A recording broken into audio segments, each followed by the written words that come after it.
প্রতি বছর 23শে জুনকে Olympic day হিসেবে উদযাপন করা হচ্ছে। এই দিবসটিতে আমরা ডে রানের মাধ্যমে এটা শুরু করলাম। আমাদের উদ্দেশ্য হচ্ছে যে এই ফিজিক্যাল অ্যাক্টিভিটিসগুলো আমরা সারা বাংলাদেশে ছড়িয়ে দিব। তার মাধ্যমে আমরা ভ্রাতৃত্ববোধ, আমাদের মধ্যে একতা, শৃঙ্খলা, দায়িত্ববোধ এগুলো আমরা চর্চা করব।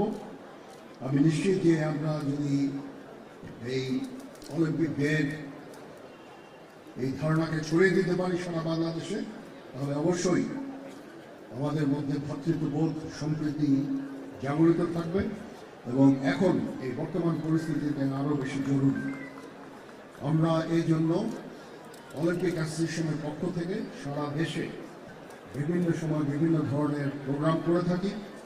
এর মধ্যে আমরা অলরেডি কক্সবাজারে সাইক্লিং করেছি, আমাদের রাঙামাটিতে সুইমিংয়ের লেকে সুইমিংয়েরও প্ল্যান আছে এবং বিভিন্ন বিভাগীয় শহরে আমরা ম্যারাথন করে থাকি। আমরা একটা প্ল্যান করছি যে সারা বছর ব্যাপী ঢাকা সহ বাংলাদেশের বিভিন্ন জায়গায় এরকম ফিজিক্যাল অ্যাক্টিভিটিস আমরা করব, বিভিন্ন অনুষ্ঠান আমরা করব, যার মাধ্যমে উদ্দেশ্য হবে এদেশের আপামর জনসাধারণকে এই ক্রিয়াতে উৎসাহিত করে তোলা, ফিজিক্যাল অ্যাক্টিভিটিসে উৎসাহিত করে তোলা। তাহলে আমরা সবাই দেশ জাতি হিসেবে আমরা ভালো থাকবো।